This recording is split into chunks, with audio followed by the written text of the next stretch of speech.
আসসালামু আলাইকুম ওয়া রাহমাতুল্লাহি ওয়া বারাকাতুহু। শুরু করছি রক্তিম বসন্তের নীলবিষ। লেখিকা মেহসুদ তারাবদার মেহনাজ। পর্ব 2। ফারহা আরিশের সামনে যেতে চাইলে আরিশ এক ধাক্কায় ফারহাকে সরিয়ে দেয়। ফারহা ধাক্কা খেয়ে অনেক আহত হলো।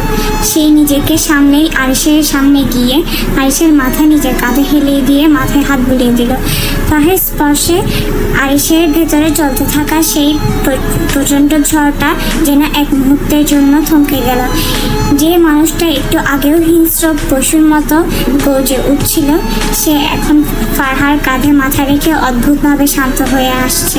ফারহার মাথায় হাত বুলিয়ে দেওয়ার এই চেনা অনুভূতিটা আরিশের অবচেতন মনকে কোথায় যেন এক গভীর অতীতে ফিরিয়ে নিয়ে যাচ্ছে। আরিশের মতো একজন সোশিওপ্যাথের পক্ষে এই দুর্বলতা বেশিক্ষণ মেনে নেওয়া সম্ভব ছিল না।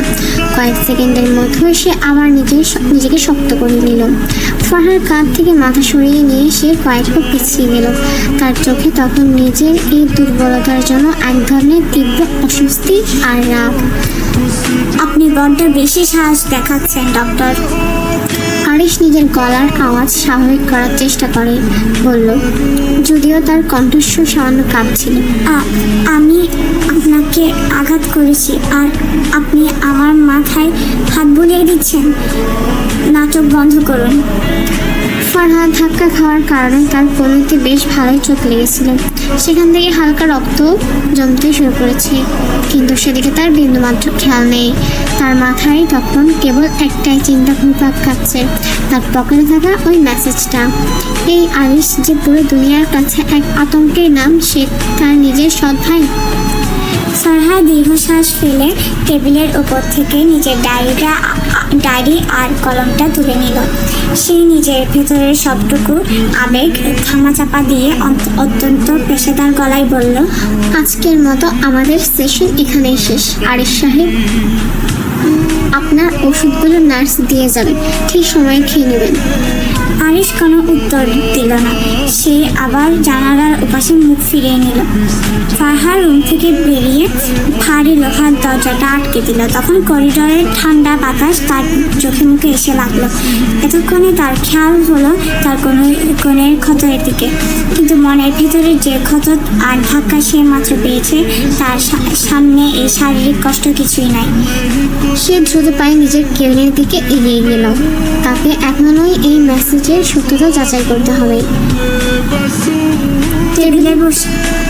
টেবিলে বসে ফারহা তার ফোনটা আবার হাতে নিল।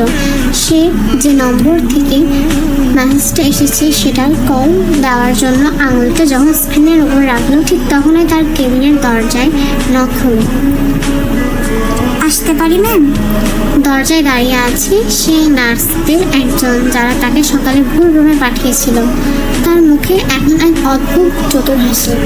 কথা শেষ করে ফারহা ফোনে একটি নম্বর ডায়াল করে কল দিল। ওপার পাশ থেকে হ্যালো একটি শব্দ উচ্চারণ হতে ফারহা ভারী কণ্ঠে বলল, হাসপাতালের পাশে নির্জন জায়গায় আসুন। হাসপাতাল থেকে এক নির্জন জায়গায় গিয়ে একজন নারীকে ধাক্কা দিয়ে বলল, কেন করেছেন এমনটা?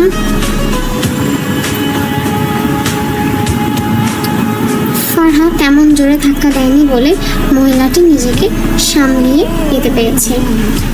সরি, বাট এছাড়া আমার কিছুই করার ছিল না।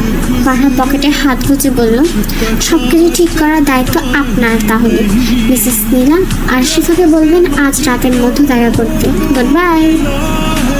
নীলাকে ওখানেই ফেলে ফারহাদ কিছু একটা ভেবে ধীর পায়ে হেঁটে হাসপাতালের দিকে এগোলো। আজ হাসপাতালের ম্যানেজারের সাথে কথা বলতে হবে। সে ডে ডিউটি করবে, শুধু নাইট ডিউটি করবে না। হঠাৎ এক বিকট চিৎকার শোনা গেল। ফারহা আতঙ্কে সেদিকে পা বাড়ালে দেখতে পেল একজন নার্সের পুরো হাত আর বাহু রক্তাক্ত হয়ে আছে। ফারহা আরেকটু কাছে গিয়ে দেখলো নার্সটি আর কেউ নয়, বরং যাকে দায়িত্ব দিয়েছিল আরিশকে সময় মতো ওষুধ খাওয়ানোর জন্য সে। আশপাশের নার্সদের চোখ মুখে ভীতির ছাপ। এক মুহূর্তে যেন চারদিক কোলাহলপূর্ণ হয়ে গেছে। ফারহা নার্সটিকে দ্রুত হাসপাতালে নিয়ে যাওয়ার ব্যবস্থা করলো। ফারহা তার মত পাল্টিয়েছে। ফারহা ম্যানেজারের রুমের সামনে দাঁড়িয়ে মৃদু টোকা দিল। কামিং। ফারহা ঢুকে সালাম দিয়ে চেয়ারে বসলো। I want to do all day and night duty from now on, sir. Zidane কম্পিত মুচকি হেসে বলল, জিদান ক্যাসপিং মুচকি হেসে বলল, Okay, I have given you the permission, Miss Farha. You can go now. Thank you for appreciating sir. আরিশের রুমে প্রবেশ করলে দেখা যায় যে আরিশ পুরো রুমের অবস্থা লণ্ডভণ্ড করে ফেলেছে। আরিশের পুরো শার্ট আর হাত জুড়ে রক্ত লেগে আছে। ফারহা এমন অবস্থা দেখে দ্রুত নার্সদের ডাকল, কারণ তার পক্ষে একা আরিশকে সামলানো অসম্ভব। গার্ডসরা আরিশকে চারদিক থেকে বেঁধে রেখেছে শিকল দিয়ে। ফারহা পুরো রুম গোছাতে ব্যস্ত, কিছু কাঁচের টুকরো পড়ে আছে মাটিতে। ফারহা রুম গোছাতে গিয়ে একটি কাঁচ তার হাতে সামান্য ঢুকে কেটে গিয়েছে। ফারহা কোনো মতে ব্যান্ডেজ করে পুরো রুম গুছিয়ে গার্ডসদের চলে যেতে বলল। পুরো রুম এখন নিস্তব্ধ। আরিশ তীক্ষ্ণ চোখে ফারহার দিকে তাকিয়ে আছে। ফারহা আরিশের সামনে বসে একটু ঝুঁকে বলল, এমনটা কেন করলেন? শর্ত অনুযায়ী তো কাউকে আঘাত করার কথা নয়। That bitch touched me. I don't like anyone touching me. Farha পাশে থাকা ওয়েট টিস্যু নিয়ে আরিশের মুখে আলতো করে মুছে দিতে লাগলো। আরিশের হাত শিকল দিয়ে বাঁধা থাকার কারণে সে কিছু করতে পারছে না। আরিশের ঠকরানি দেখে ফারহা আরিশের চিবুক ধরে পুরো মুখ মুছে দিল। রাতের দিকে ফারহা ট্রে হাতে নিয়ে আরিশের রুমে প্রবেশ করলো। আরিশ তখনও শিকল দিয়ে বাঁধা অবস্থায় পড়ে আছে। ফারহা ট্রে সামনে রেখে ভাত এবং কিছু সবজি মাখিয়ে আরিশের মুখে তুলে দিল। আরিশ মুখ থেকে সেগুলো ফেলে দিতে চেয়েও দিল না, কারণ তার ভীষণ ক্ষুধা লেগেছিল। ফারহা আরিশের শার্ট ঠিক করে দিতে গেলে দেখলো সেখানে বেশ কিছু ফোড়া লাল দাগ বিদ্যমান। ফারহা আরিশকে ভাত খাওয়ানো শেষ করে পানি খাইয়ে দিয়ে শান্ত গলায় জিজ্ঞেস করলো, এটা কেমনে হয়েছে? আরিশ চোখ তুলে তাকালো ফারহার দিকে। আপনার অত কিছু না জানলেও হবে। ফারহা শিকল খুলে দিতে দিতে বলল, গিয়ে গোসল করে নিন, আমি আপনার জন্য জামা কাপড় দিচ্ছি। রাতের দিকে ফারহা মাটিতে ম্যাট্রেস বিছিয়ে শুয়ে পড়ল। আরিশ বিছানার উল্টো পাশে শুয়ে আছে, পরনে বাদামি টি শার্ট। ফারহা মাঝরাতে পানি খাওয়ার জন্য উঠল। দেখলো আরিশ কেমন যেন করছে ঘুমের মধ্যে। সিল্কি মসৃণ চুলের একাংশ কপাল ঢেকে রেখেছে, অপর অংশ আছড়ে পড়ছে কপালের অন্য পাশে। ফর্সা মুখের বাঁ পাশে একটি ছোট্ট দাগ বিদ্যমান, যা ভালোভাবে খেয়াল না করলে বোঝা যায় না। চোয়াল শক্ত এবং স্পষ্ট, ঠোঁটের নিচে এবং ঘাড়ে একটি তিল রয়েছে। ফারহা দ্রুত আরিশের কাছে গিয়ে বসলো। আরিশ কিছু বলছে বিড়বিড়িয়ে।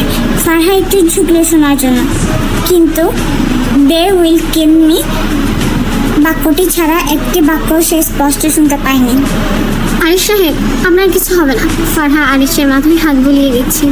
আরিশ ফারহার বাহু শক্ত করে চেপে ধরেছে, কপালে বিন্দু বিন্দু ঘাম জমেছে আরিশের। তখনই ফারহার কাছে আরিশের সব ডিটেলস সহ মেসেজ আসে।